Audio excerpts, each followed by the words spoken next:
Hello everyone, welcome back to the series of lessons toward the parable of our Lord Savior Jesus Christ. ஆண்டவர் இயேசு கிறிஸ்துவினுடைய ஊமைகளை பற்றியதான தொடர் சத்தியத்துக்குள்ளாய் உங்களை அனைவரும் அடைய அன்போடு வரவேற்கிறேன். இன்றைக்கும் நாம் 23வது பாடத்திற்குள்ளாய் நாம் கடந்து வந்திருக்கிறோம். அநேகர் தொடர்ந்து இந்த தேவ ஆலோசனைகளை நீங்கள் தொடர்ச்சியாக இது சிறிது நீண்ட நேர செய்தி பாடமாக இருந்தாலும் உங்களுடைய ஆர்வங்களை இந்த வேதாந்தத்தில் நீங்கள் காட்டி வருவதற்காக கர்த்தருக்குள் நான் மிகவும் மகிழ்ச்சி அடைகிறேன். பிரியமானவர்களே, இன்றைக்கான பாடம் யோவான் 15வது அதிகாரம் 1-8 வரை சொல்லப்பட்ட திராட்சை செடி திராட்சை கொடி, the parable of the vine and the branches, இந்த ஊமைகளை நாம் கற்றுக்கொள்ள இருக்கிறோம். இந்த ஊமைக்குள்ளாக நாம் கடந்து செல்வதற்கு முன்பதாக ஆண்டவர் இயேசு கிறிஸ்துவானவர் மத்தேயு 16ஆம் அதிகாரம் 18வது வசனத்தில் தம்முடைய சபையை பற்றி அவர் சொல்லும் பொழுது, இந்த கல்லின் மேல் என் சபையை கட்டுவேன் என்று ஆண்டவர் சொன்னார். ஆண்டவர் இந்த சபையை என்று ஒருமையில் அங்கு குறிப்பிட்டதை நாம் பார்க்கிறோம். என்னுடைய சபைகள் என்று சொல்லாமல் என்னுடைய சபையை கட்டுவேன் என்று சொன்னார். அதே எபேசியர் 4ஆம் அதிகாரம் 4வது வசனத்தில் நாம் பார்க்கும் பொழுது அங்கு ஒரே சரீரம் இருக்கிறது என்பதை நாம் பார்க்கிறோம். அந்த எபேசியர் 1:22-23 அந்த சரீரம் என்பது சபை என்றும் நமக்கு என்ன செய்யப்பட்டிருக்குதுங்க, விளக்கப்பட்டிருக்குது. அவை வேதாமத்தில் எத்தனை சபைகள் ஆண்டவர் ஸ்தாபிப்பேன் என்று சொன்னார் என்றால் அங்கு ஒரே ஒரு சபை தான் அவர் ஸ்தாபிப்பேன் என்று சொல்லியிருக்கிறார். அவை தேவனுக்கு ஒரு குடும்பம் இருக்கிறது. எத்தனை குடும்பம்னா, ஆண்டவருக்கு ஒரே ஒரு குடும்பம் இருக்கிறது. ஆண்டவருக்கு ஒரே ஒரு சபை இருக்கிறது. ஆண்டவருக்கு ஒரே ஒரு ராஜ்யம் இருக்கிறது. ஆண்டவர் ஒரே ஒரு தலையாய் அவர் இருக்கிறார். அவை ஆண்டவருடைய சபை குறித்து நாம் வேதாந்தத்தில் படிக்கும் பொழுது அது ஒருமையில சொல்லப்பட்டக்கூடிய ஒரு சபையாக இருக்கிறது. ஆனால் இன்றைக்கு பிரச்சனை என்ன அப்படின்னு சொல்லி பார்க்கும் பொழுது, இன்றைக்கு அநேக பிரிவினை சபையார்கள் இந்த ஒரே சரீரம் ஒரே சபை அப்படிங்கிற ஒரு கருத்தை அவர்கள் புறக்கணிக்கக்கூடியவர்களாக இருக்கிறார்கள். அதிலையும் முக்கியமாக நாம் இப்பொழுது ஆராய இருக்கக்கூடிய இந்த யோவான் 15வது அதிகாரம் 1-8வது வசனம் வரை சொல்லப்பட்ட இந்த திராட்சை செடி மற்றும் கொடிகள் அப்படிங்கிறத பயன்படுத்தி அங்கு ஒரு சபையானது மற்ற சபைகளைப் போல சிறந்தது என்று அவர்கள் அநேக சபைகளை அவர்கள் அங்கீகரிக்கக்கூடியவர்களாக இருக்கிறார்கள். பிரியமானவர்களே, அநேக நேரம் மனிதர்கள் அவர்களுடைய தவறான போதனைகளை, அவருடைய தவறான கோட்பாடுகளை அவர்கள் உறுதிப்படுத்துவதற்கு அங்கு ஊமைகளை அவர்கள் பயன்படுத்துகிறார்கள். உதாரணத்திற்கு இங்கே யோவான் 15வது அதிகாரம் 1 நாம் பார்க்கக்கூடிய திராட்சை செடி மற்றும் அதனுடைய கிளைகளை பற்றிய ஊமையில இது ஒரு ஊமை என்று சொல்லுகிறார்கள். இந்த ஒரு கிளை தான் இருக்கணும், ஒரு சபை தான் இருக்கணும் என்று சொல்லும் பொழுது இதைய மறுக்கக்கூடியலாம் இருக்கிறாங்க. அது வெறும் ஊமையாக தான் சொல்லப்பட்டிருக்குது. நீங்க எதுக்கு அதை எடுத்துட்டு ஒரு சபை தான் சிறந்தது அப்படின்னு நீங்க சொல்றீங்க? ஆனா உண்மையாகவே ஒரு திராட்சை செடிக்கு எப்படி பல கிளைகள் இருக்கிறதோ அதே போல ஆண்டவர் இயேசு கிறிஸ்துவானவருக்கு இந்த உலகத்துல பல சபைகள் இருப்பது அங்கு தவறில்லை என்று சொல்லக்கூடிய ஒரு தவறான கோட்பாடை அவர்கள் போதிக்கக்கூடியலாம் இருக்கிறார்கள். பிரியமானவர்களே, ஒரு ஊமையை நீங்கள் விளக்குவதற்கு அந்த ஊமைகளை பற்றியதான ஒரு பாடங்கள்ல நம்ம படிச்சோம். ஒரு ஊமையை நாம எப்படி விளக்க வேண்டும் என்றால், ஒரு ஊமையோ அல்லது ஒரு உருவ மொழியோ வேதாமத்துல மற்ற புதிய பாட்டு வசனங்களுக்கு நாம முரண்பாடான ஒரு காரியங்களை என்ன செய்யக்கூடாதுங்க, நம்ம கொண்டு வரக்கூடாது. இன்றைக்கு ஆண்டவருக்கு பல சபைகள் இருக்குது, 100 சபைகள் இருக்குது, அங்கு 20 சபைகள் இருக்குது, 10 சபைகள் இருக்குது என்று ஆண்டவருடைய போதனைக்கு விரோதமாக நீங்கள் வேறொரு தத்துவங்களையோ அல்லது ஊமைகளையோ நீங்கள் கொண்டு வந்தாலும் அந்த ஊமைகள் பிரயோஜனமற்றதாக இருக்கிறது. ஏனென்றால் ஒரு ஊமையானது வேதாமத்தில் சொல்லப்பட்ட மற்ற வசனங்களோடு அதை என்ன செய்யணுங்க, ஒப்பிட்டு போக வேண்டியது அவசியமா இருக்கிறது. அவைதான் மத்தேயு, எபேசியர் போன்ற புஸ்தகங்களை நம்ம பார்த்தோம். ஆண்டவர் ஒரு சபை ஸ்தாபிப்பேன் என்றார். அங்கு ஒரு சரீரம் இருக்கிறது என்று பார்த்தோம். அவர் ஒரு தலையாக இருக்கிறார் என்று நாம் பார்க்கக்கூடியதாக இருக்கிறோம். அவை பிரியமானவர்களே, இங்கு நாம் பார்க்கக்கூடிய இந்த யோவான் சுவிசேஷம் 15வது அதிகாரத்தில் சொல்லப்பட்ட இந்த திராட்சை செடியை பற்றிய ஒரு ஊமை அப்படி என்ன என்று சொல்லி பார்க்கும் பொழுது, இது உண்மையாக ஒரு ஊமை அல்ல. இது ஒரு உவமானமாகவோ சிமிலர் அல்லது உருவகமாகவோ மெட்டபர் அப்படிங்கிற மாதிரி ஒரு வாக்கியத்துல இது என்ன செய்யப்பட்டிருக்குதுங்க, அது வெளிப்படுத்தப்பட்டதா இருக்கிறது. ஆகவே இங்க ஆண்டவர் இங்கு சொல்லப்பட்ட இந்த ஒரு ஊமையை நம்ம ஊமைன்னு அழைக்கிறோம். ஆனால் இது ஒரு மென்டபர், அதாவது ஒரு காரியத்தை உருவகப்படுத்தி ஆண்டவர் இங்கு பேசக்கூடியவராக இருக்கிறார். ஆகவேதான் இன்றைக்கு அநேகர் சொல்லுவார்கள் இதை ஊமையா அங்கீகரிக்காதனாலதான் யோவான் புஸ்தகத்துல ஊமைகளே இல்லை என்று சொல்லக்கூடிய ஒரு கூற்றை நாம கேட்கக்கூடியதா இருக்கிறோம். இந்த யோவான் 15வது அதிகாரத்துல ஆண்டவர் இந்த ஊமையில கனி தரக்கூடிய ஒரு பாடத்தை பற்றி என்ன செய்யறாருங்க, அவர் பேசுகிறார். உண்மையாகவே யோவான் 15வது அதிகாரம் 8வது வசனத்துல கூட கிறிஸ்தவர்கள் ஒவ்வொருவரும் கனி கொடுக்கலாய் இருக்க வேண்டும் என்கிற ஒரு வார்த்தையை சொல்றாரு. நீங்கள் மிகுந்த கனியை கொடுப்பதினாலே என் பிதா மகிமைப்படுவார், இதனால் எனக்கு நீங்கள் என்ன செய்வீர்கள், சீசர்களாய் இருப்பீர்கள். ஆகவே கர்த்தருக்காக நாம கனி கொடுப்பவர்களாக இருக்க வேண்டும் அப்படிங்கிற ஒரு காரியத்தை ஆண்டவர் இங்கு ஒரு உருவ முறையில நமக்கு வெளிப்படுத்தக்கூடியவராக இருக்கிறார். பிரியமானவர்களே, இன்றைக்கு அநேக பிரிவினை சபைகள்ல இந்த கனி கொடுப்பதிலை கூட அவர்கள் ஒரு தவறான கூற்றாக போதித்துக் கொண்டிருக்கிறார்கள். அதாவது ஒரு கிறிஸ்துவ வாழ்க்கையில ஒருவர் கனி கொடுப்பது என்பது மற்ற ஜனங்களை ஆண்டவருக்குள்ளாக ரட்சிப்புக்குள்ளாக மனமாற்றம் அடைய செய்வதுதான் கனி கொடுப்பது அப்படின்னு சொல்றாங்க. பிரியமானவர்களே, நீங்க மற்றவர்களை மனமாற்றம் அடைய செய்வதல்ல கனி கொடுப்பது. கனி கொடுப்பது என்று சொல்லி பார்க்கும் பொழுது நாம் நம்முடைய கிறிஸ்துவ வாழ்க்கையில் நாம் ஒவ்வொரு காரியத்திலேயும் ஆண்டவருக்கு நாம கனி கொடுக்கக்கூடியவர்களாக இருக்க வேண்டும். அதாவது நமது வாழ்வில் ஒவ்வொரு வழியிலும் நாம் என்ன செய்யணுங்க, கர்த்தரை சார்ந்தவர்களாக கர்த்தருடைய காரியத்தை நாம் செய்பவர்களாக நாம் இருக்க வேண்டியது அவசியமாய் இருக்கிறது. ஆகவே இந்த ஒரு தவறான கோட்பாடை இன்றைக்கு அநேக பிரிவினை சபைகள் அங்கு போதிக்கக்கூடியவர்களாய் இருக்கிறார்கள். ஆகவே அநேக பேரோடு நாம் வேதாந்தத்தை பற்றி நாம் கற்று தெரிந்திருக்கிறோம். வேதாந்தத்துல சொல்லியிருக்கிற பிரகாரமாக அங்கு ஒரு சபைதான் இருக்கிறது, ஆண்டவர் ஒரு சபைதான் ஸ்தாபித்தார் என்று அநேகருக்கு நாம வேதாமத்திலிருந்து வசனங்களை நாம் கொடுத்தாலும் சில நேரங்கள் அவங்க சொல்லுவாங்க, அப்படியா, அப்படி கிடையாது, நீங்க யோவான் 15ஆம் அதிகாரத்துல அங்கு திராட்சை செடிகள் மற்றும் கொடிகளை பற்றியதான ஊமையை நீங்க படிச்சது இல்லையா? அங்கு திராட்சை செடி அப்படிங்கிறது கர்த்தரா இருக்கிறாரு, அதுல கிளைகள் என்பது இந்த உலகத்தில் இருக்கக்கூடிய எல்லா சபைகளையும் அது குறிப்பிடக்கூடியதா இருக்குது. மெத்தடிஸ்டா இருக்கட்டும், பிராஸ்பெட்டேரியனா இருக்கட்டும், கத்தோலிக்க சபையா இருக்கட்டும், அல்லது வேற எந்த சபை, எல்லா சபைகளை குறித்து தான் இங்க சொல்லுகிறது அப்படின்னு சொல்றாங்க. ஆனா பிரியமானவர்களே, வேதாமம் ஒரு திராட்சை செடியை பற்றி பேசும்போது அது கண்டிப்பாக ஒரே திராட்சை கொடியை பற்றி தான் இங்க என்ன செய்யுதுங்க, பேசக்கூடியதாய் இருக்கிறது. ஆகவே ஒரு திராட்சை செடியானது அந்த வகைக்கேற்ப ஒரு கொடியை தான் தருமே தவிர வித்தியாசப்பட்ட கொடிகளை அது என்ன செய்யாதுங்க, அது தராது. இதற்கு ஒரு உதாரணம், இப்ப என்னுடைய மனைவி ஒரு பூசணிக்காய் விதையை எடுத்து தோட்டத்துல விதைக்கிறாங்க. கொஞ்ச நாள் கழித்து நான் அந்த இடத்துல போய் பார்க்கும் பொழுது எனக்கு ஒரு நல்ல தர்பூசணி கிடைச்சதுன்னு சொன்னா நீங்க நம்புவீங்களா? கண்டிப்பா நம்ப மாட்டீங்க. ஏன் அப்படின்னா, ஒரு பூசணிக்காய் விதைக்கும் பொழுது அதுல இருந்து என்ன வருங்க, ஒரு பூசணி பழம் தான் நமக்கு வரும், அதுல இருந்து தர்பூசணி பழம் நமக்கு வராது. ஆகவே ஒரு திராட்சை கொடி இருக்கும் என்றால் அது ஒரு திராட்சை கிளைகளை தான் அது கொடுக்குமே தவிர வேறு கிளைகளை அந்த திராட்சை செடி என்ன செய்யாதுங்க, தராது.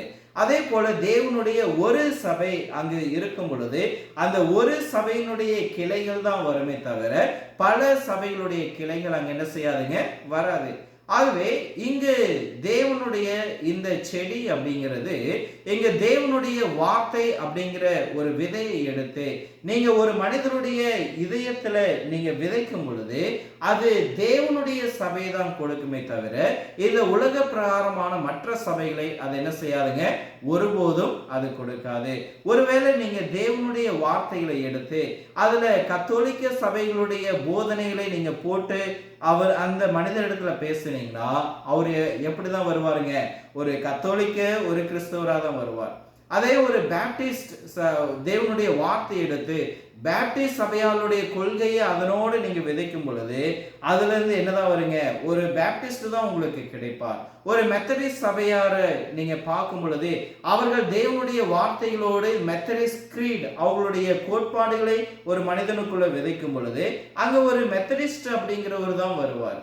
இதே போலதான் ஒரு தேவனுடைய வார்த்தையோடு அங்கு ஜோசப் ஸ்மித் அவருடைய வார்த்தையில நீங்க விதைக்கும் பொழுது அங்கு மார்மன் அப்படிங்கிற ஒருத்தர் வருவார். பிரியமானவர்களே, நாம் தேவனுடைய வார்த்தையை தேவனுடைய வார்த்தைகளாக நாம் விதைக்கும் பொழுது மாத்திரமே அங்கே இருந்து நமக்கு என்ன செய்வாருங்க, ஒரு நல்ல கிறிஸ்தவன் அங்கு வருவார்.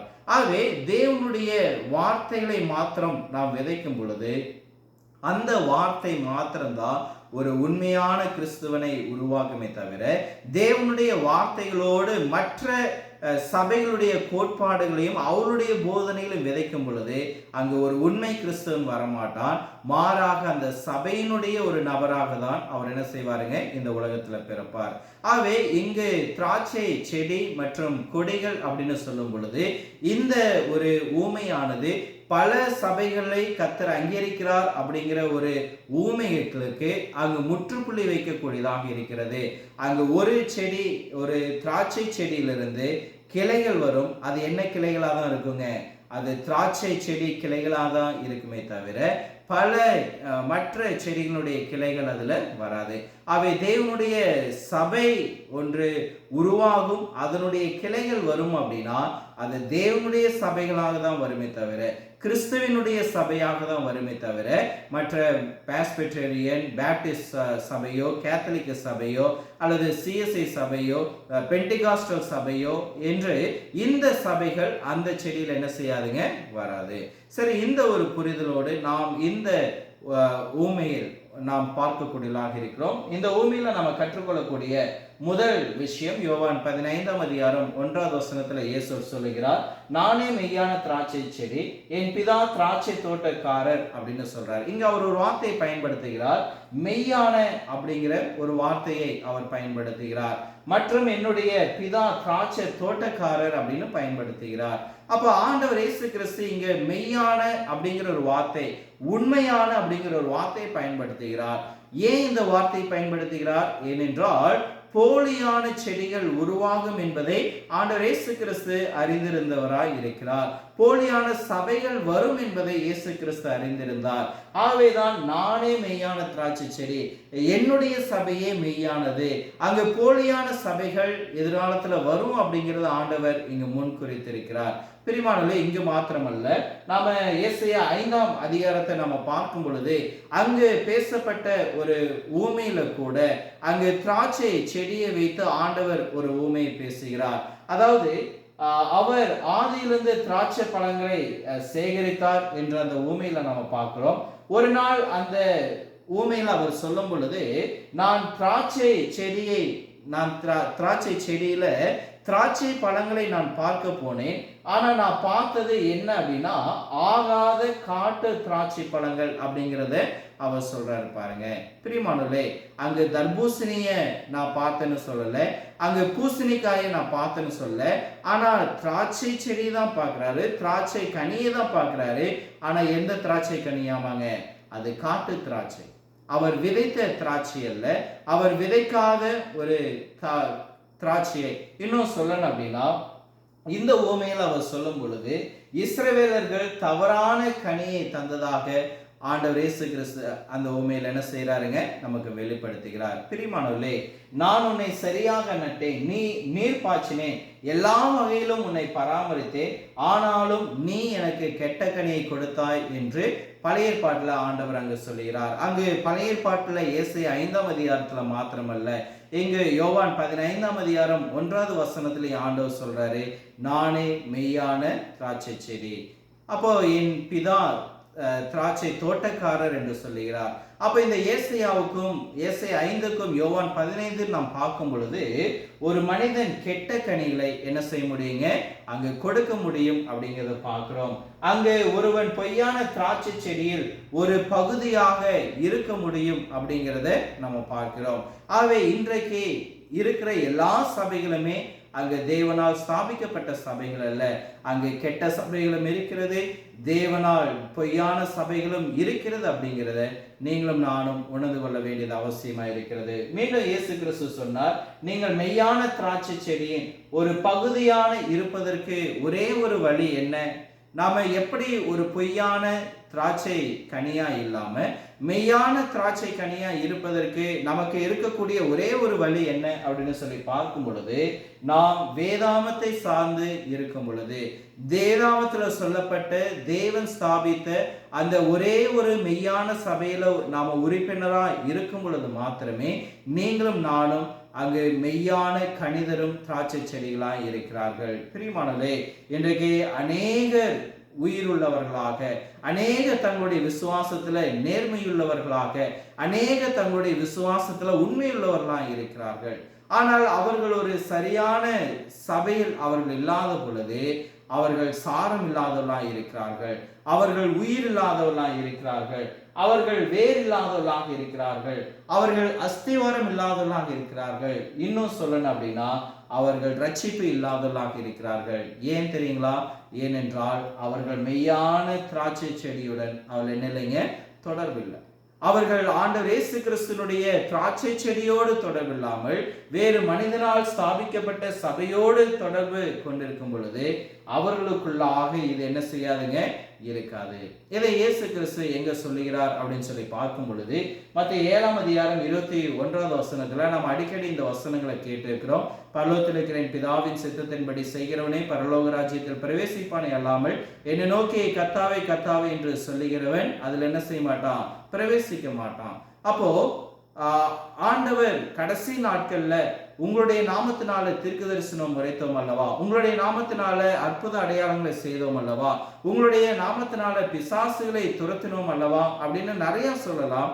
ஆனா ஆண்டவர் அவங்கள பார்த்து சொல்றாரு, அக்கிரம செய்காரரே என்னை விட்டு அகன்று போங்கள், நான் உங்களை ஒரு காலம் என்ன செய்ய அறியேன். அப்ப ஆண்டவர் இந்த வார்த்தையில யாரை பார்த்து சொல்றேன் அப்படின்னு சொல்றாருங்க, இவர்கள் கனி கொடுத்தோம் அப்படின்னு சொல்றாங்க.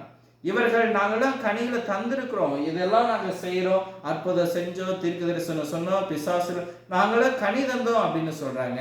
ஆனா இதுல என்ன விஷயம் அப்படின்னா, இந்த கனிகள் அவங்க எதுல இருந்து தள்ளைங்க, ஆண்டவருக்குள்ளாக நிலைத்திருந்து அவங்க தள்ள, அவர்கள் கிறிஸ்துவின்குள்ளாக இருந்து தள்ள, அவர்கள் கிறிஸ்துவுக்கு வெளியாக இருந்து அவங்க என்ன செஞ்சிருக்கிறாங்க, இதை செய்திருக்கிறார்கள். ஆவே பிரியமானவர்களே, ஆண்டவருடைய சித்தத்தின்படி நாம் செய்ய வேண்டும், அவரை நாம் சார்ந்திருக்க வேண்டும், அவருடைய திராட்சை செடியின் கொடிகளாக நாம் இருக்குமே தவிர மனிதன் ஸ்தாபித்த சபையினுடைய திராட்சை செடியின் கொடிகளாக நாம இருக்கக்கூடாது.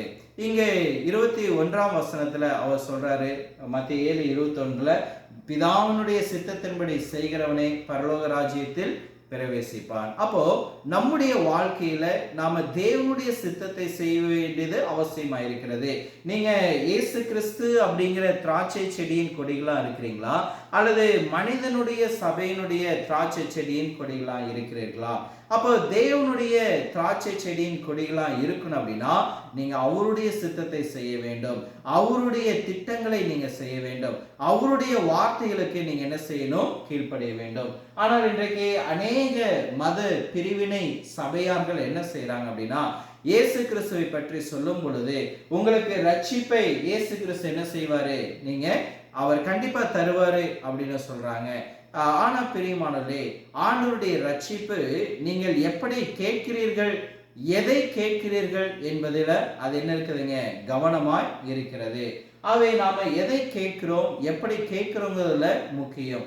நாம ஏனென்றால் ஆண்டவர் சொல்லும் பொழுது சொல்றாரு, சத்தியத்தை அறிவீர்கள், சத்தியம் உங்களை என்ன செய்யும், விடுதலையாக்கும். ஆகவே நாம சத்தியத்தை சரியான முறையில கேட்கும் பொழுது நாம் இயேசு கிறிஸ்து என்று சொல்லக்கூடிய மெய்யான திராட்சை செடியின் கொடிகளாக நாம் இருக்கிறோம். ஆனால் சத்தியத்தை நாம் சரியாக கேட்காமல் அந்த சத்தியத்தோடு மற்ற சபையினுடைய கிரீட்ஸ், மற்ற சபையாருடைய போதனைகள், மற்ற சபையாருடைய கோட்பாடுகளை நாம் கேட்டோம் என்றால் நாம் மெய்யான திராட்சை செடியின் கொடிகளாக நாம் இருக்க முடியாது. சரி, இந்த உண்மையில நாம கற்றுக்கொள்ளக்கூடிய இரண்டாவது முக்கிய பாடம் யோவான் 15ஆம் அதிகாரம் 2வது வசனம். என்னில் கனி கொடாதிருக்கிற கொடி எதுவோ அதை அவர் அறுத்து போடுகிறார், கனி கொடுக்கிற கொடி எதுவோ அது அதிக கனிகளை கொடுக்கும்படி அதை என்ன செய்கிறார்? சுத்தம் பண்ணுகிறார். பிரியமானவர்களே, ஒரு விஷயத்தை நாம கவனிக்க வேண்டும். ஆண்டவர் சொல்றாரு, என்னில் இருக்கிற ஒவ்வொரு கிளைகளும் அப்படிங்கிற வேதம் என்ன செய்யுதுங்க? சொல்லுகிறது. பிரியமானவர்களே, நாம் ஆண்டவர் இயேசு கிறிஸ்துவினுடைய ஒரு பகுதியாக, ஒரு கிளைகளாக நாம் என்ன செய்யணுங்க? நாம் இருக்க வேண்டியது அவசியமாக இருக்கிறது. ஒருவன் தேவனை நேசிக்கிறேன் என்றும் கிறிஸ்துவை நேசிக்கிறேன் என்றும் சொல்லிவிட்டு கிறிஸ்துவுக்குள் அவன் இல்லாவிட்டால் அதனால் அவனுக்கு என்ன இல்லைங்க? எந்த ஒரு பயனுமே இல்லை. அப்ப நாம நம்முடைய வாழ்க்கையில ஆண்டவர் இயேசு கிறிஸ்துவுக்குள்ளாக இருக்க வேண்டும். அவருடைய செடியின் அவருடைய கொடிகளாக இருக்குமே தவிர நான் இந்த சபையினுடைய கொள்கையில நான் பிடிச்சிட்டேன், இந்த கொள்கையில நான் பின்பற்றுகிறேன் என்று மனிதனுடைய கோட்பாடுகளை நம்ம பிடித்துக் கொண்டிருக்கூடாது. அவை இயேசு கிறிஸ்துவை நாம் சார்ந்து அவரை பற்றி கொண்டிருக்க வேண்டும் என்று வேதவசனம் நமக்கு சொல்லுகிறது. அதுல முக்கியமாக எபேசியர் 1:3 சொல்லும் பொழுது ஆவிக்குரிய சகல ஆசீர்வாதங்களையும் கர்த்தர் யாருக்குள்ள வச்சிருக்கிறாருங்க? ஆண்டவர் இயேசு கிறிஸ்துவுக்குள்ள வைத்திருக்கிறார். ஆகவே இயேசு கிறிஸ்து இல்லை என்றால் ஆவிக்குரிய ஆசீர்வாதங்கள் நமக்கு கிடையாது. ஆகவே நீங்கள் இயேசு கிறிஸ்துவுக்குள் இல்லை என்றால் நீங்க ஒரு கிளையாக இருக்க முடியாது. இதைதான் எபேசியர் 1ஆம் அதிகாரம் 7வது வசனத்துல சொல்லும் பொழுது அவருடைய கிருபையின் ஐஸ்வரியத்தின்படி அவருடைய இரக்கத்தினாலே பாவ மன்னிப்பாக மீட்பு இவருக்குள் நமக்கு என்ன செய்ய இருக்குது? உண்டாயிருக்குது. அப்போ பாவ மன்னிப்பாகிய மீட்பு என்பது கிறிஸ்துவுக்குள்ளாக நமக்கு என்ன செஞ்சதுங்க? அப்போ அவருக்குள்ளதான் நமக்கு பாவ மன்னிப்பு இருக்கிறது. அதே 2 தீமோத்தேயு 2:1 சொல்லும் பொழுது என் குமாரனே நீ கிறிஸ்து இயேசுவில் உள்ள கிருபையில் பலப்படு. பிரியமானவர்களே, கவனிங்க, ரட்சிப்புக்கும் கிருபைக்கும் நமக்கு யாரு தேவை? கிறிஸ்து தேவை. ஏனென்றால் ரட்சிப்பும் கிருபையும் கிறிஸ்துவுக்குள்ளாக இருக்கிறது. அதே போல தீத்து 2ஆம் அதிகாரம் 11வது வசனத்துல சொல்றாரு, ஏனெனில் எல்லா மனுஷரும் ரட்சிப்பை அளிக்கத்தக்க தேவ கிருபையானது பிரசனமாகி. கவனிங்க, ரட்சிப்பை கொண்டு வரும் கிருபை எல்லா மனிதர்களுக்கும் தோன்றியிருக்கிறது. ஆனால் எல்லா மனிதர்களும் ரட்சிக்கப்படுவதில்லை. அதனுடைய பொருள் என்ன அப்படின்னு சொல்லி பார்க்கும் பொழுது இயேசு கிறிஸ்து எல்லாருக்காக மரித்தார், எல்லாருக்காக அடக்கப்பட்டார், எல்லாருக்காக உயிர்த்தெழப்பட்டார். ஆனால் நீங்கள் அவருக்குள் இருக்கும் வரைக்கும் மாத்திரமே உங்களுக்கு பாவ மன்னிப்பாகிய ரட்சிப்பு மீட்பு வருதே தவிர அவருக்குள் வெளியில நீங்க இருக்கும் பொழுது கண்டிப்பா அந்த ரட்சிப்பை நாம் பெற்றுக்கொள்ள முடியாது. 2 தீமோத்தேயு 2ஆம் அதிகாரம் 9வது வசனத்துல சொல்லும் பொழுது ஆகையால் தெரிந்து கொள்ளப்பட்டவர்கள் கிறிஸ்து இயேசுவினால் உண்டான ரட்சிப்பை நித்திய மகிமையோடு பெற்றுக்கொள்ளும்படி சகலத்தையும் அவர்கள் நிமித்தமாக சகிக்கிறேன். அப்ப பாருங்க, மீண்டும் வேதவசனம் சொல்லுகிறது ரட்சிப்பு கிறிஸ்துவுக்குள் இருக்கிறது அப்படிங்கிறத நமக்கு மீண்டும் வேத வசனங்கள் என்ன செய்யுதுங்க? அங்க நினைவுபடுத்தக்கூடியதா இருக்கிறது. ஒரு விஷயத்தை நீங்க கவனிக்க வேண்டும். என்னில் கனி கொடுக்கிற ஒவ்வொரு கிளையும் அப்படின்னு சொல்றாரு, அவருக்குள் கனி கொடுக்கக்கூடிய ஒவ்வொரு கிளைகள். பிரியமானவர்களே, நீங்களும் நானும் கிறிஸ்துவுக்குள் இருக்கிறோம் என்றால் நாம் கனி கொடுக்கலாம் இருக்கிறோமா? ஒருவன் தேவனுடைய கிருபையை பெறவில்லை என்றால், தன்னுடைய ஆத்மாவில் ரத்தத்தை தெளிக்கப்படவில்லை என்றால் அவன் சகல ஆவிக்குரிய ஆசீர்வாதங்கள் இருக்கும் இடத்தில் என்ன செய்யலைங்க? கிடையாது. அவை ஒருவன் தேவனுடைய கிருபையில இருக்கணும். ஒருவன் இயேசு கிறிஸ்துனுடைய ரத்தம் தெளிக்கப்பட்டிருக்கும் பொழுது அவன் சகல ஆவிக்குரிய ஆசீர்வாதங்களையும் அவன் பெற்றுக்கொள்கிறான். பிரியமானவர்களே, வேதம் அநேக இடங்கள்ல தொடர்ந்து நமக்கு சொல்லும் பொழுது அது தொடர்ந்து நமக்கு வலியுறுத்தக்கூடிய ஒரு விஷயம் என்ன என்று சொல்லி பார்க்கும் பொழுது நாம் கனி கொடுக்கக்கூடியவர்களாக நாம் இருக்க வேண்டும். கர்த்தருடைய சபையில் உறுப்பினர்களாக இருந்து இன்றைக்கு ஒரு தவறான கோட்பாடுகளை சொல்றாங்க. அதாவது கிறிஸ்துவெல்லாம் இருப்பவர்கள் என்ன செய்யணுங்க? கனி கொடுப்பெல்லாம் இருக்கணும். ஆனா ஒரு தவறான போதனை என்ன அப்படின்னா, ஒன்ஸ் சேவ்ட் ஆல்வேஸ் சேவ். நீங்க ஒரு முறை ரட்சிக்கப்பட்டீங்கன்னா போதும், அதுக்கப்புறம் நீங்க எதுவுமே செய்ய தேவையில்லை. That means you don't have to bear any fruits. நீங்க எப்படிப்பட்ட ஒரு கனிகளையும் தர வேண்டியங்கிற அவசியம் இல்லை. நீங்க சரியானதை செய்யாவிட்டாலும் சரி, நீங்க கனி கொடுக்கவில்லை என்றாலும் சரி, பரலோகம் உங்களுக்கு, நீங்க ஒரு முறை ரட்சிக்கப்பட்டா ஞானஸ்நானம் எடுத்துட்டா போதும் அப்படிங்கிற ஒரு கோட்பாடை என்ன செய்யறாங்க, இன்றைக்கு தவறாக போதிக்கக்கூடியவர்களை இருக்கிறார்கள். ஆனால் வேதம் நமக்கு சொல்லுது அது தவறு. கர்த்தர் நம்மிடத்துல கனிகளை எதிர்பார்க்கிறார். நீ கனி தரும் திராட்சை கொடியா இரு என்று நம்மிடத்துல சொல்லுகிறார். பிரியமானவர்களே, கர்த்தர் மட்டுமா, நீங்களும் நானும் உதாரணத்துக்கு எடுத்துக்கொள்ளுங்க.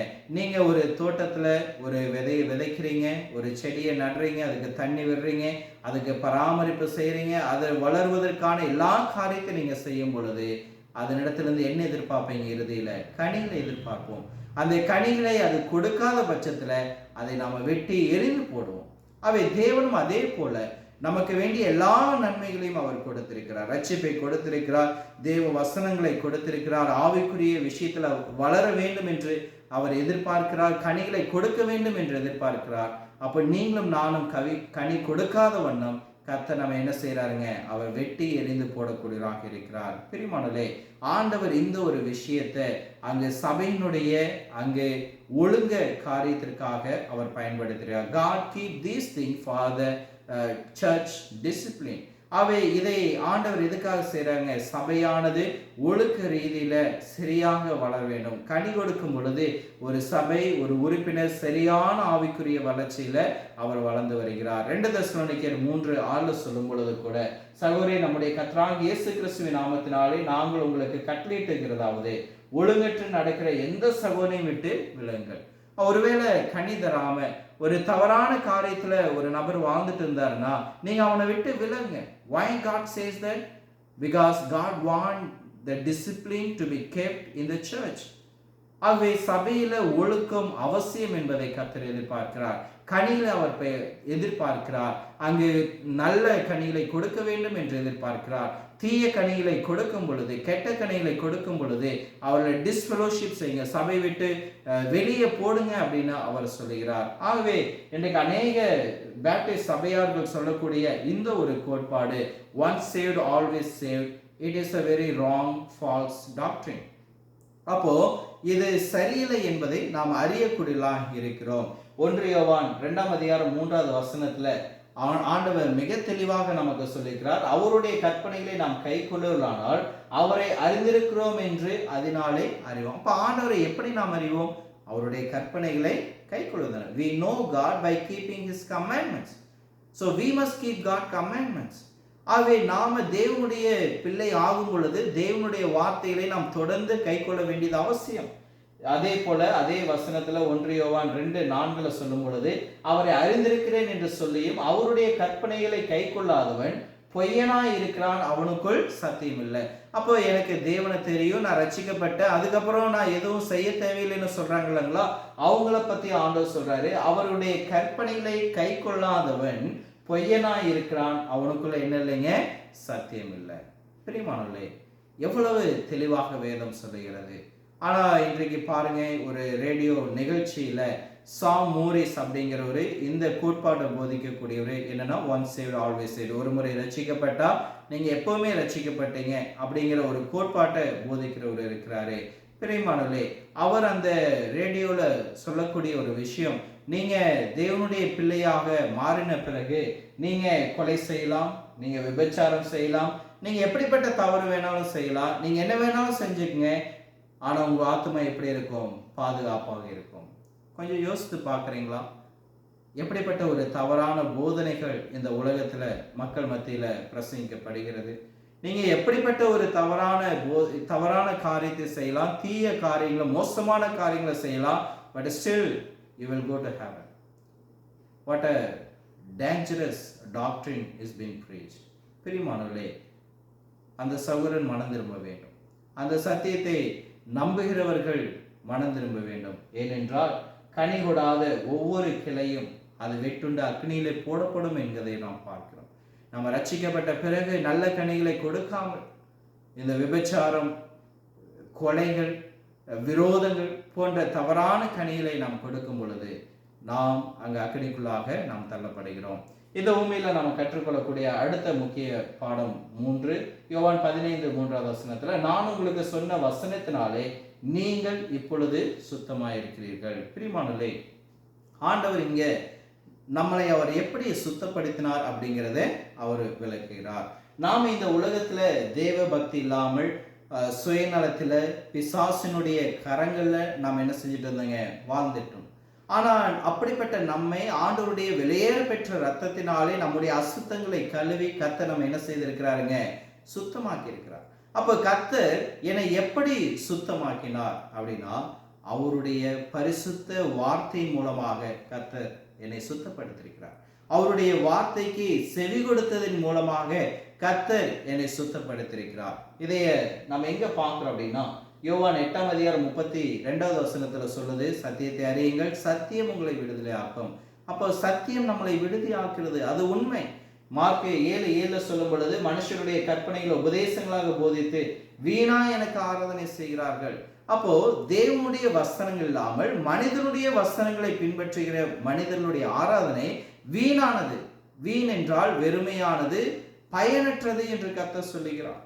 யோவான் 17:17 உம்முடைய சத்தியத்தினாலே அவர்களை பரிசுத்தப்படுத்தும், உம்முடைய வசனமே சத்தியம். அப்போ நம்மை பரிசுத்தப்படுத்தக்கூடியது என்ன அப்படின்னா, தேவனுடைய வார்த்தையாக இருக்கிறது. அப்போ தேவனுடைய வார்த்தை நம்மை எதிலிருந்து சுத்திகரித்து நம்மை பிரித்தெடுக்குது அப்படின்னா, அது இந்த உலகத்திலிருந்து, இந்த உலகத்தினுடைய சகல பாவத்திலிருந்து நம்மளை விடுதலையாக்கி கிறிஸ்துவனுடைய சரீரத்திற்குள்ளாய் நம்மை இணைக்கக்கூடியதாக இருக்கிறது. ஆகவே நம்மை பரிசுத்தப்படுத்துவது, நம்மை சுத்தப்படுத்துவது எது அப்படின்னா, அது தேவனுடைய வார்த்தை, தேவனுடைய சத்தியம். இதை நம்ம மீண்டுமாக படிக்கும் பொழுது கூட யாக்கோபு 1:21 சொல்லும் பொழுது, ஆகையால் நீங்கள் எல்லாவித அழுக்கையும் கொடிய துர்க்குணத்தையும் ஒழித்து விட்டு உங்கள் ஆத்துமாக்களை ரட்சிக்க வல்லமை உள்ளதாய் உங்களுக்குள்ளே நாட்டப்பட்ட வசனத்தை சாந்தமாய் ஏற்றுக்கொள்ளுங்கள். அப்ப பாருங்க, நம்முடைய எல்லாவித அழுக்கையும் கொடிய துர்க்குணத்தையும் ஒழித்து விட்டு நம்முடைய ஆத்துமாக்களை ரட்சிக்க கூடியது என்ன அப்படின்னா, நமக்குள்ளே நாட்டப்பட்ட வசனம். அவை பிரியமானவர்களே, தேவனுடைய வார்த்தைகள் தான் நம்மை சுத்தப்படுத்தக்கூடியதாக இருக்கிறது. தேவனுடைய வார்த்தைகள் தான் நம்முடைய ஆத்மாவை அங்கு ரட்சிக்கக்கூடிய வல்லமையா இருக்கிறது. அவை பரிசுத்த ஆவியானவர் அவருடைய வார்த்தையின் மூலமாக நமக்குள் நம்மை அவர் என்ன செய்யறாருங்க, அங்கு சுத்தப்படுத்தக்கூடியவராக இருக்கிறார். ஆனால் இதுலயும் இன்னைக்கு ஒரு தவறான போதனை இருக்குது. என்ன அப்படின்னு சொல்லி பார்க்கும் பொழுது, ஒரு மனிதனை பாவத்திலிருந்து விடுதலையாக்க அந்த மனிதனுக்கு the mysterious action happen, அதாவது a person get the salvation by the direct operation or the mysterious operation of the Holy Spirit. ஒரு பரிசுத்த ஆவியினுடைய விசித்திரமான நேரடியான செயல்முறை மூலமாக ஒரு மனிதன் ரட்சிக்கப்படுறான்னு சொல்றாங்க. அதாவது சில சபைகள்ல ஞானஸ்நானம் எடுக்கிறீங்களா அப்படின்னு கேட்கறதை விட, நீங்க பரிசுத்த ஆவியானவர் உங்களுக்குள்ள வந்துட்டாரா அப்படின்னு கேட்பாங்க. ஏன் அப்படின்னா, ஒரு மனிதன் நேரடியாக பரிசுத்த ஆவியை பெறுவதன் மூலமாக தான் அவன் ரட்சிக்கப்படுறான் அப்படின்னு சில தவறான போதனைகளை இந்த மனிதர்கள் போதித்துக் கொண்டிருக்கிறார்கள். ஆனா வேதவசனம் நமக்கு சொல்லுது, பரிசுத்த ஆவியானவருடைய நேரடி பிரசனத்தினாலோ அல்லது பரிசுத்த ஆவியானவருடைய நேரடி செயல்பாட்டினாலோ அல்ல, தேவ வசனத்தின் மூலமாக கர்த்தர் நம்ம என்ன செய்யறாருங்க, அவர் சுத்தப்படுத்துகிறார். God cleans us, God redeemed us through His word, not by the direct operation of the Holy Spirit. இதை நம்முடைய இருதயத்துல நம்ம நிலையா ஏற்றுக்கொள்ள வேண்டும். 1 பேதுரு 1:23 சொல்லும் பொழுது, நாம் ஒவ்வொருவரும் அழியும் வித்தினால் அல்ல, என்றைக்கும் நிற்கிறதும் ஜீவனுள்ளதுமான தேவ வசனமாகிய அழிவில்லாத வித்தினாலே மறுபடியும் நாம் என்ன செய்யப்பட்டிருக்கிறோம், ஜெனிப்ப. அப்போ நம்ம மறுபடியும் எப்படி பிறந்திருக்கிறோம், பாவத்திலிருந்து ஆவியில எப்படி பிறந்திருக்கிறோம் அப்படின்னா, not by the incorruptible seed, but it is not by a corruptible seed but by a incorruptible seed. அங்கு அழிவுள்ள வித்தினாலே அல்ல, அழியாத வித்தினாலே. பிரியமானவர்களே, நாம் ஒவ்வொருவரும் இந்த உலகத்துல முதன்முறையாக பிறக்கும் பொழுதே அழியக்கூடிய வித்தினால பிறந்தோம். ஆனா நம்முடைய இரண்டாவது பிறப்பு அப்படி அல்ல. இரண்டாவது பிறப்புல நாம் அழியாத வித்தினால பிறந்தோம். அது என்ன? அழிவுள்ள வித்து நம்முடைய பெற்றோர்கள் மூலமாக நாம் என்ன செய்தோங்க, நாம பிறந்தோம். அப்போ பெற்றோர்கள் எத்தனை ஆண்டுகள் வாழக்கூடியலாம் இருக்கிறாங்க? 70 வருஷம், 80 வருஷம், 60 வருஷம். நாமளும் எத்தனை வருஷம் வாழ்றோங்க? நம்ம 70 வருஷம், 80 வருஷம், 60 வருஷம்னு வாழக்கூடியலாம் இருக்கிறோம். ஆனா இந்த இரண்டாவது பிறப்பு அழியாத வித்தினால், அது எதுங்க? அழியாத தேவனுடைய வசனத்தினால், நித்திய காலங்கள் நிலைத்திருக்கக்கூடிய அந்த வசனத்தினால் நாம் பிறக்கும் பொழுது அந்த இரண்டாம் பிறப்பு நமக்கு எப்படி இருக்குதுங்க? அது நித்திய காலத்திற்கும் அது இருக்கக்கூடியதாக இருக்கிறது. ஆகவே பிரியமானவர்களே, நீங்களும் நானும் அழியக்கூடினால் வித்தினால் அல்ல, அழியாத வித்தாகிய தேவனுடைய வசனத்தினால நாம் என்ன செய்யப்பட்டிருக்கிறோம்? பிறக்கப்பட்டிருக்கிறோம். அதனாலதான் ரோமர்ல பவுல் சொல்லும் பொழுது 1:14 கிறிஸ்துவின் சுவிசேஷத்தை குறித்து நான் வெட்கப்படேன், ஏனென்றால் அதை விசுவாசிக்கிறவன் எவனோ அவனுக்கு ரட்சிப்பு உண்டாவதற்கு அது தேவ பலனாய் இருக்கிறது அப்படிங்கிறத பவுல் நமக்கு சொல்லியிருக்கிறார். பிரியமானவர்களே, இந்த சிறந்த பாடத்தில் இயேசு கிறிஸ்து சொல்லக்கூடிய ஒரு விஷயம், நான் உங்களுக்கு சொன்ன வசனத்தினாலே நீங்களே என்ன செய்கிறீர்கள்? இப்பொழுது சுத்தமாய் இருக்கிறீர்கள். ஆண்டவருடைய வார்த்தையில வல்லமை இருக்குது. God's word has the power. There is a power in the word of God. We must believe in it. நாம அதை ஒவ்வொரு நாளும் உணர்ந்து கொள்ள வேண்டியது அவசியமாக இருக்கிறது. மரித்த லாசருவை ஆண்டவர் சென்று பார்க்கும் பொழுது, லாசருவே வெளியே வா என்று சொன்னார். மரித்தவன் என்ன செய்தாங்க? உயிரோடு வந்தான். ஆண்டவர் இந்த உலகத்தை சிருஷ்டிக்கும் பொழுது God said and it's happened. தேவன் சொன்னார், அது அப்படியே ஆயிற்று. அங்கே வானங்கள் ஆகாய விரிவு உண்டாக கடவது என்றார், ஆகாய விரிவு உண்டாயிற்று. So there is a power in God's word. There is a power, there is a power, there is a power in the word of God. இதைய நம்முடைய இருதயத்துல நம்ம நன்கு ஏற்றுக்கொள்ள வேண்டும். ஆண்டவருடைய வார்த்தையில வல்லமைகள் இருக்கிறது.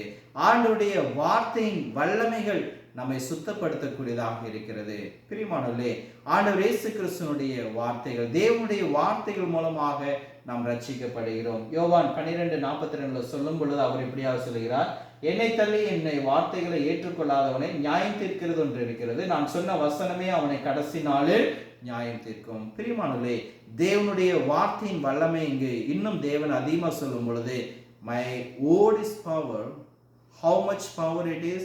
It is a powerful to make a judgment over you. It going to make a judgment. It will judge you.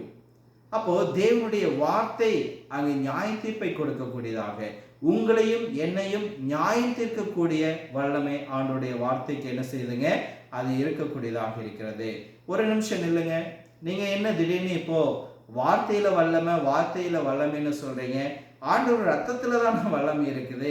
ஆண்டவருடைய ரத்தத்தினால அல்லவா நம்ம கழுவப்படுறோம் அப்படிங்கிற ஒரு விஷயத்தை நீங்க கேட்கலாம். ஆனா ஒரு விஷயத்தை நீங்க நினைவு கொள்ளுங்கள், கிறிஸ்துவினுடைய ரத்தம் உங்களுக்குள்ளாகவும் எனக்குள்ளாகவும் அது சிந்தப்பட்டது போலவே இந்த புதிய உடன்படிக்கைக்காகவும் அது என்ன செய்யப்பட்டிருக்குதுங்க? சிந்தப்பட்டிருக்கிறது. ஆண்டவர் மத்தேயு 26:28 சொல்லும் பொழுது, அநேகருடைய பாவமன்னிப்புக்கு என்று சிந்தப்படுகிற என்னுடைய புதிய உடன்படிக்குரிய ரத்தமா இருக்குன்னு சொல்றாரு. எபிரேயர் 9:16-17 சொல்லும் பொழுது, எங்கே மரண சாசனம் உண்டோ அங்கே அந்த சாசனத்தை எழுதினுடைய மரணமும் அது இருக்க வேண்டும் அப்படிங்கிறத பார்க்கிறோம். பிரியமானவர்களே, நீங்களும் நானும் அதனுடைய போதனைக்கு கீழ்ப்படியும் பொழுது, அதாவது தேவனுடைய ரத்தத்துல வல்லமை இருக்குது, இங்க தேவனுடைய வார்த்தையில வல்லமை இருக்குது. எப்படி தேவனுடைய வார்த்தையில வல்லமை இருக்குது அப்படின்னா, நீங்களும் நானும் தேவனுடைய போதனைகளுக்கு அவருடைய வார்த்தைகளுக்கு கீழ்ப்படும் பொழுது நாம் ஆட்டுக்குட்டியானவருடைய ரத்தத்தினால் நாம கழுவப்படுகிறோம். விசுவாசத்தின் மூலமாக கிருபையினால் நாம ரட்சிக்கப்படுகிறோம். மறுபடியும் பிறக்கிறோம், சபையில் சேர்க்கப்படுகிறோம், பரலோகத்தை நோக்கி நடக்கிறோம் என்று வேதம் நமக்கு சொல்லக்கூடியதாக இருக்கிறது. அவை there is a power in the blood of Jesus. There is a power in the word of God. Let us keep that in our mind. Let us move on to the next point. Point number 4. யோவான் 15:4 என்னில் நிலைத்திருங்கள், நானும் உங்களில் நிலைத்திருப்பேன். கொடியானது திராட்சை செடியில் நிலைத்திராவிட்டால் அது தானாய் கனி கொடுக்க மாட்டாது போல நீங்களும் என்னில் நிலைத்திராவிட்டால் கனி கொடுக்க மாட்டீர்கள். எவ்வளவு அழகா ஆண்டவர் சொல்றாரு. God said, be steadfast to me. என்னில் நீங்க நிலைத்திருங்கள். என்னில் நிலைத்திரு. ஏன் என்னில் நிலைத்திருக்குது? ஏன்னா கொடியானது திராட்சை செடியில நிலைத்திராது விட்டால் அது தானா என்ன செய்யாது? கனி கொடுக்காதுப்பா. ஒரு செடி கொடி செடியோடு இணைந்திருக்கும் பொழுதுதான் அது கனி கொடுக்கும். அப்போ பாருங்க, ஆண்டவர் இந்த வார்த்தை மூலமா நமக்கு சொல்லும் பொழுது, கிறிஸ்து இல்லாமல் என்ன இல்லைங்க, நாம இல்லை. கிறிஸ்து இல்லாமல் நம்மால் ஒன்றும் செய்ய முடியாது. இன் அனதர் வேர்ட், அவர் இல்லாம நாம் என்ன செய்ய முடியாதுங்க, கனி கொடுக்க முடியாது. அவருக்குள் இருக்கும் பொழுது மாத்திரமே நம்மளால என்ன செய்ய முடியுங்க, கனி கொடுக்க முடியும். கலாத்தியர் 3:27 சொல்லும் பொழுது, ஏனெனில் உங்களில் கிறிஸ்துக்குள்ளாக ஞானஸ்நானம் பெற்றவர்கள் எவர்களோ அவர்கள் கிறிஸ்துவை என்ன செய்தீர்கள், தரித்து. அப்ப ஞானஸ்நானம் பெறும் பொழுது நம்ம we meet Jesus, we meet with him, we are go along with him. அவரு கூட நம்ம போகக்கூடியலாம் இருக்கிறோம். அப்போ நம்முடைய வாழ்க்கையில நாம இயேசு கிறிஸ்துவோட இருக்க வேண்டும். பிரியமானவர்களே, நீங்க எப்பொழுது இயேசு கிறிஸ்துவுடன் இருக்கிறீர்கள்? நான் இயேசு கிறிஸ்துவுடன் உண்மையா இருக்கிறேனா, அவரு கூட நான் இருக்கிறேனா அப்படின்னு எப்படி தெரிந்து கொள்ளலாம் அப்படின்னு சொல்லும் பொழுது, நீங்க விசுவாசித்தால், அவரை விசுவாசித்தால், நீங்க மனம் திரும்பினால், நீங்கள் அவருடைய நாமத்தை அறிக்கை செய்தால், நீங்கள் ஞானஸ்நானம் பெறும் பொழுது நீங்கள் கிறிஸ்துவுக்குள்ளாக இருக்கிறீர்கள். சகலக்குரிய ஆவிக்குரிய ஆசீர்வாதங்களுக்காக நீங்கள் இருக்கிறீர்கள். கவனியுங்கள், கிறிஸ்துவும் ரட்சிக்கப்பட்டவர்கள் நிலைத்திருக்க வேண்டும் அப்படிங்கிறத அவர் மீண்டும் வலியுறுத்துகிறார். என்னில் நிலைத்திருங்கள் அப்படின்னு சொல்றார். பிரியமானவர்களே, நீங்களும் நானும் தேவத்துவத்துடன் ஒரு உறவை நாம் உண்டு பண்ண வேண்டியது அவசியமா இருக்கிறது. we have to build up our relationship with our God. நம்முடைய தேவனோடு நாம் ஒரு உறவுகளை ஏற்படுத்த வேண்டும். எபேசியர் 3:17 சொல்லும் பொழுது, விசுவாசத்தினாலே கிறிஸ்து உங்கள் இருதயங்களில் வாசமாயிருக்கும், நீங்கள் அன்பிலே வேரூன்றி நிலை பெற்றவர்களாகி என்று வேதவசனம் நமக்கு சொல்லுகிறது. அவை நம்முடைய விசுவாசத்தின் மூலம் கிறிஸ்து நம்முடைய இருதயங்களில் அவர் என்ன செய்யணுங்க, வாசம் செய்ய வேண்டும்.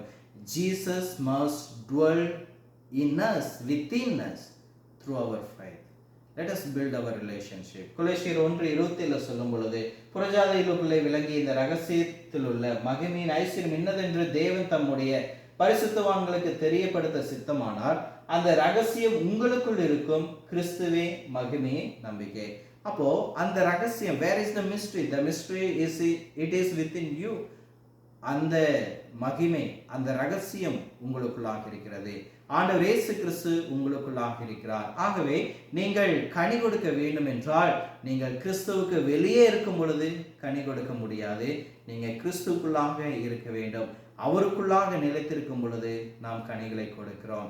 ஆகவேதான் ஆண்டவர் சொல்றாரு, நானே வழியும் சத்தியமும் ஜீவனுமாய் இருக்கிறேன், என்னையன்றி ஒருவனும் பிதாவினிடத்தில் என்ன செய்ய மாட்டான், வரமாட்டான். So we must abide with our Lord Jesus Christ. Let's move to the next point number 5. யோவான் 15:5 நானே திராட்சை செடி, நீங்கள் கொடிகள். ஒருவன் என்னிலும் நான் அவனிலும் நிலைத்திருந்தால் அவன் மிகுந்த கனிகளை கொடுப்பான். என்னை இல்லாமல் உங்களால் ஒன்றும் செய்யக்கூடாது. இந்த வசனத்தை கவனிங்க. அவர் சொல்றாரு, அவரே செடி, நீங்க யாரா இருக்கிறீங்க, கொடிகளா இருக்கிறீர்கள். அப்ப இங்க ஆண்டவர் சொல்றாரு, நானே திராட்சை செடி, நீங்கள் கொடிகள் அப்படின்னு சொல்றாரு. அப்ப இங்க ஆண்டவர் ஒரு காரியத்தை பயன்படுத்துறாரு. எதை பயன்படுத்துறாரு அப்படின்னா, நீங்கள் அப்படிங்கிற வார்த்தை என்ன செய்யறாருங்க, பயன்படுத்துகிறார். இந்த நீங்கள் அப்படிங்கிற ஒரு யாரை குறிப்பிடுது அப்படின்னா, it refers somebody, யாரோ ஒருவரை குறிப்பிடுது. அவருக்குள்ளாக இருக்கக்கூடிய ஒரு நபரை குறிப்பிடக்கூடியதா இருக்கிறது. It doesn't refer to the church. ஒரு சபை பற்றி ஆண்டவர் இங்க பேச கிடையாது. ஆண்டவர் இங்க வசனத்துல நானே திராட்சை செடி, நீங்கள் சபைகள் கொடிகளா இருக்கிறீங்க அப்படி சொல்ல கிடையாது. மாறாக இங்கு இந்த வசனத்துல ஆண்டவர் ஒரு தனி நபரை குறித்து அவர் என்ன செய்யறாருங்க, அவர் பேசுகிறார். எந்த ஒரு சபையோ பிரிவினை சபைகளை பற்றியோ அவர் என்ன செய்ய கிடையாதுங்க, அவர் பேச கிடையாது. அவர் ஒரு சீசரை பற்றி பேசுகிறார், ஒரு மனிதரை பற்றி பேசுகிறார், சபையை பற்றி அவர் பேசவில்லை. ஆகவே இந்த ஊமைகளை நாம் சபைகளோடு ஒப்புமை படுத்தக்கூடாது. ஆனால் அநேக மத பிரிவுகள் இதுக்கு சபைக்கு பயன்படுத்துகிறார்கள். அப்ப சபைங்கிறது இந்த வசனத்துல எங்க பயன்படுத்திருக்கிறது, எங்கேயுமே இது என்ன செய்யலைங்க, பயன்படுத்தப்படவில்லை. ஆகவே இந்த யோவான் 15 நாம புரிந்து கொள்ள வேண்டிய 3 முக்கிய விஷயங்கள். முதலாவது, இது ஒரு ஊமை அல்ல. இரண்டாவது, ஒரு சபை மற்றொன்று சபை போல சிறந்தது அப்படிங்கிறத போதிக்கிறதுக்கு நாம் இதை பயன்படுத்தக்கூடாது. ஏன்னா ஒரு தனிநபரை பத்தி, ஒரு சீசனை பத்தி தான் பேசுறாரு தவிர சபையை பத்தி பேச கிடையாது. மூன்றாவதாக, திராட்சை செடியில் உள்ள ஒரு தனிநபரின் வினையை பற்றியே அவர் பேசுகிறார். ஒரு திராட்சை செடியில கொடிகளாய் இருக்கக்கூடிய ஒரு நபர், கிறிஸ்துவுக்குள்ளாக ரட்சிக்கப்பட்ட ஒரு நபர், அவர் எப்படி கனி தரக்கூடியவர்களாக இருக்க வேண்டும் அப்படிங்கிறத பற்றி மட்டும்தான் ஆண்டவர் இந்த உண்மையில பேசுறார். பிரியமானவர்களே, ஒரு விஷயத்தை நீங்க கற்பனை செய்து பாருங்கள். ஒருவேளை இது பிரிவினை சபையார்களை சொல்லுவது போல இங்கு அந்த கொடிகள் என்பது சபையை குறித்து சொல்லப்படுது அப்படின்னா, அப்படியானால் இந்த வேத வசனத்துல ஆண்டவர் சொல்றாரு, கனிகொடாத கொடிகளை அவர் என்ன செய்யறாருங்க, வெட்டி போறார். அப்போ கனிகொடாத சபைகளை கர்த்தர் வெட்டி போடுகிறாரா? முழு சபையும் கர்த்தர் அழித்து விடுகிறாரா? இந்த சபைகள் பேப்டிஸ்ட் சபையை கர்த்தர் அழிக்கிறாரா? ரோமன் கேத்தலிக் சபையை கர்த்தர் அழிக்கிறாரா? பெண்டிகாஸ்ட் சபையை அழிக்கிறாரா? பிரியமானவர்களே, it doesn't refer to the whole congregation or the churches, but it refer each individual Christian. பிரியமானவர்களே, நம்முடைய வாழ்க்கையில பிரிவினை அப்படிங்கிறது ஒரு பாவம் அப்படிங்கிறத ஆண்டவர் அநேக வசனங்களை விளக்கி இருக்கிறாரு. அதில் 1 கொரிந்தியர் 1:10 சொல்லும் பொழுது நாம் எல்லாம் ஏக சிந்தனையும் ஏக யோசனையும் உள்ளவர்களாக இருக்க வேண்டும், நமக்குள்ள பிரிவினை இருக்கக்கூடாதுன்னு சொல்லியிருக்கிறார். யோவான் 17:20 சொல்லும் பொழுதுக்குள்ள ஆண்டவர் இயேசு கிறிஸ்துனுடைய ஜெபம் எப்படிப்பட்டதுங்க, பிதாவே நீர் என்னிலேயும் நான் உம்மிலேயும் இருக்கிறது போல இவர்கள் எல்லாரும் ஒன்றா இருக்கும்படி நான் என்ன செய்கிறேன், வேண்டிக் கொள்கிறேன். அப்ப பாருங்க, அங்கு பிரிவினைகளை பற்றி ஆண்டவர் இந்த காரியத்தில் பேசுகிறார். நான் திராட்சை செடி, நீங்கள் கொடிகள். அப்போ அந்த கொடிகள் ஒரே கொடிதானே தவிர அங்கு பல பிரிவினை கொடிகளை பற்றி ஆண்டவர் பேச கிடையாது. ஆண்டவர் எப்பொழுதும் பிரிவினைகளுக்கு அவர் எதிராக தான் இருக்கிறார். பிரிவினைகளை பாவம் சொல்றார். அப்போ எப்படி இன்றைக்கு அநேக மத போதர்கள் இந்த திராட்சை செடி மற்றும் கொடிகளை உதாரணப்படுத்தி ஒரு செடியில பல கிளைகள் இருக்கும், பல பிரிவினைகள் இருக்குன்னு அவங்க போதிக்கிறார்கள். இது மிக தவறான போதனை. சரி பிரியமானவர்களே, அடுத்ததாக இந்த பாடத்துல நாம் கற்றுக்கொள்ளக்கூடிய மிக முக்கிய பாடம் 6, யோவான் 15:6. ஒருவன் என்னில் நிலைத்திராவிட்டால் புறம்பே எரிந்து கொடியை போல அவன் உலர்ந்து போவான், அப்படிப்பட்டவர்களை சேர்த்து அக்னியிலே போடுவார்கள், அவைகள் எரிக்கப்படும். ஒரு விஷயத்தை நம்ம கவனிக்க வேண்டும். ஆண்டவர் இயேசு கிறிஸ்துவுக்குள்ளாக நாம நிலைத்திருக்கவில்லை என்றால், நாம கனி கொடுக்கவில்லை என்றால், நாம கிருபையிலிருந்து விழுந்து போக முடியும். ஆண்டவர் சொல்றாரு, கனி கொடுக்காதது அங்க வெட்டுண்டு எரிந்து போகும். ஸோ நம்ம ரட்சிக்கப்பட்ட பிறகு தேவனுடைய கிருபையிலிருந்து நாம விலக முடியும் அப்படிங்கிறத வேத வசனம் மிக தெளிவா சொல்லுது. அப்போ நாம கனி கொடுக்காமல் இருக்கும் பொழுது நாம வெட்டப்பட்டு எரியப்படுவோம். நம்முடைய விசுவாச வாழ்க்கையில நாம கிருபையிலிருந்து விழ முடியும் அப்படிங்கிறத வேதவசனம் தெளிவா நமக்கு காட்டுது. So where is the doctrine of once saved always saved? ஒரு முறை ரட்சிக்கப்பட்டா கவலை இல்லை, நீ என்ன வேணாலும் செஞ்சுக்கன்னு சொல்ற வேத வசனங்கள் எங்கே? It is truly against God's scripture. இங்கு கலாத்தியர் 5:4 சொல்லும் பொழுது, நியாயப்பிரமாணத்தினால் நீதிமான்களாக விரும்புகிற நீங்கள் யாவரும் கிறிஸ்துவை விட்டு பிரிந்து கிருபை நின்று விழுந்தீர்கள். வசனம் சொல்லுது, you have fallen away from the grace of God. You have fallen. நீங்க கிருபையிலிருந்து விழுகிறீர்கள். Brother and sister, there is a time that you and me can fall from the grace of God. தேவனுடைய கிருபையிலிருந்து நீங்களும் நானும் விழக்கூடும். நான் ரட்சிக்கப்பட்டேன், நான் விழமாட்டேன், என்ன ஆனாலும் எனக்கு பரலோகம் கிடைக்கும். No, we can't say that. யாக்கோபு 5:19-20 சொல்லும் பொழுது, சகோதரே, உங்களில் ஒருவன் சத்தியத்தை விட்டு விலகி மோசம் போகும்போது மற்றொன்னை அவனை திருத்தினார். அப்ப பாருங்க, there is a chance that you and me can fall from the grace of God. நீங்களும் நானும் சத்தியத்தை விட்டு விலக அங்கு காலங்கள் இருக்கிறது. அவை பிரியமானவர்களே, we have to be make sure, we have to be very careful. 2 பேதுரு 2:14 சொல்லும் பொழுது, பாவத்தை விடமாட்டாத விபச்சார கண்கள் உள்ளவர்களாயும் உறுதி இல்லாத ஆத்துமாக்களை வசப்படுத்தலாயும் பொருளாசையில் பழையின இறுதிமுள்ளவர்களாயும் இருக்கிறார்கள். அப்போ there are people, அங்க மக்கள் இருந்தாங்க, பாவத்தை விடாத மக்கள் இருந்தாங்க. ரட்சிக்கப்பட்ட பிறகு அவர்கள் விபச்சார கண்களா இருந்தார்கள்னு சொல்லுது. 2 பேதுரு 2:14 சொல்லும் பொழுது, செம்மையான வழியை விட்டு விலகி தப்பான வழியிலே போய். யார சொல்லுதுங்க இது? ரட்சிக்கப்பட்டவர்களை பார்த்து சொல்லுது. ரட்சிக்கப்பட்டு செம்மையான வழிக்கு வந்துட்டாங்க. வந்ததுக்கு அப்புறம் அந்த செம்மையான வழியை விட்டு தப்பான வழிக்கு விலகி போனார்கள். there is a chance to fall. யோவான் 15 அதிகாரத்துல ஆண்டவர் அதை தான் இங்க மீண்டும் சொல்றாரு, நீங்கள் கிளையிலே நிலைத்திருக்க வேண்டும். ஒருவேளை நீங்க நிலைத்திருக்காம இருந்தீங்கன்னா, நீங்க கனி கொடுக்காம இருந்தீங்கன்னா, God will chapel and he will throw you into the fire. அவர் உங்களை வெட்டி அக்னியில போடக்கூடியவராக இருக்கிறார். சரி, அடுத்ததாக முக்கியமாக இந்த பூமியில் நாம் கற்றுக்கொள்ளக்கூடிய அடுத்த பாடம் 7, யோவான் 15:7. நீங்கள் என்னிலும் என் வார்த்தை உங்களிலும் நிலைத்திருந்தால் நீங்கள் கேட்டுக்கொள்வது எதுவோ அது உங்களுக்கு என்ன செய்யப்படும்? கொடுக்கப்படும். பிரியமானவர்களே, நீங்கள் ஜெபிக்க வேண்டும் என்றால் உங்களுக்குள்ளாக கிறிஸ்து இருக்க வேண்டும். ஆண்டவர் சொல்றாரு, நீங்க என்னிலும் என்னுடைய வார்த்தை உங்களிலும் நிலைத்திருந்தால் நீங்கள் கேட்டுக்கொள்வதோ அது உங்களுக்கு கொடுக்கும். அப்ப நம்முடைய ஜெபங்கள் கேட்கப்பட, நாம தேவனிடத்துல கேட்பது நமக்கு கிடைக்கப்பட, நாம யாரோடு இருக்கணுங்க? தேவனோடு இருக்கணும். அவருடைய வார்த்தை நமக்குள்ளாக இருக்க வேண்டும். யோவான் 9:31 சொல்லும் பொழுது, தேவன் பாவிகளுடைய ஜெபங்களுக்கு என்ன செய்தில்லைங்க? அவர் செவி எடுப்பதில்லை. ஆனா எனக்கு நிறைய பேர் சொல்றாங்க, there is a sinner's prayer அப்படின்னு சொல்றாங்க.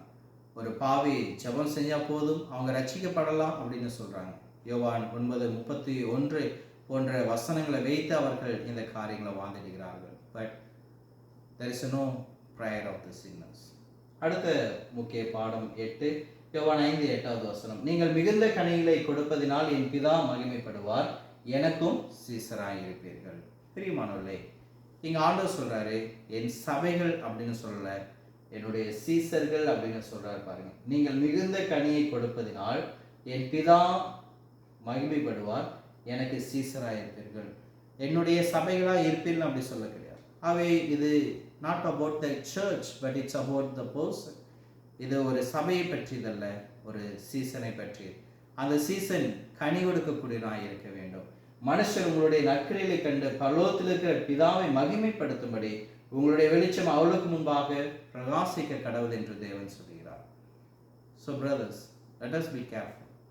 இந்த ஊமைகள் நமக்கு அநேக பாடங்களை அது விளக்கக்கூடியதாக இருக்கிறது. இந்த பாடங்கள்ல, இந்த ஊமையில நாம் மேலும் கற்றுக்கொள்ளக்கூடிய சில பாடங்களை சொல்லி இந்த பாடத்தை நிறைவு செய்கிறேன். இந்த ஊமையில நாம் கற்றுக்கொள்ளக்கூடிய முதல் பாடம் என்னென்று சொல்லி பார்க்கும் பொழுது, ஒருவன் ரட்சிக்கப்பட கிறிஸ்துவுக்குள் இருக்க வேண்டும். ரெண்டாவது, ஒருவன் ரட்சிக்கப்பட கனி கொடுக்க வேண்டும். மூன்றாவதாக, கிறிஸ்துவின் வார்த்தைகள் ஒருவனை சுத்தமாக்குகின்றன. நான்காவது, ஒருவனுடைய ஜெபங்கள் கேட்கப்பட அவன் கிறிஸ்துவிலும் அவருடைய வார்த்தையிலும் நிலைத்திருக்க வேண்டும். ஐந்தாவது, ஒருவன் கிருபையிலிருந்து விழுந்து போக வாய்ப்புண்டு. ஆறாவது, கெட்ட கிளைகள் வெட்டப்பட வேண்டும். ஏழாவதாக, ஒரே ஒரு உண்மையான திராட்சை செடிதான் இருக்கிறது. எட்டாவதாக, கிறிஸ்து இல்லாமல் நம்மால் ஒன்றும் செய்ய முடியாது. 9, நரகம் என்பது ஒரு நிஜமான இடம், கெட்ட கிளைகள் அங்கே எரிக்கப்படும். 10வதாக, பூமியில் நமது பணி தேவனை மகிமைப்படுத்தவே இருக்க வேண்டும். தொடர்ந்து இந்த சத்தியங்களை ஆராயுங்கள். கர்த்தர் தாமே நம்ம ஒவ்வொருவரையும் ஆசீர்வதிப்பாராக. நன்றி.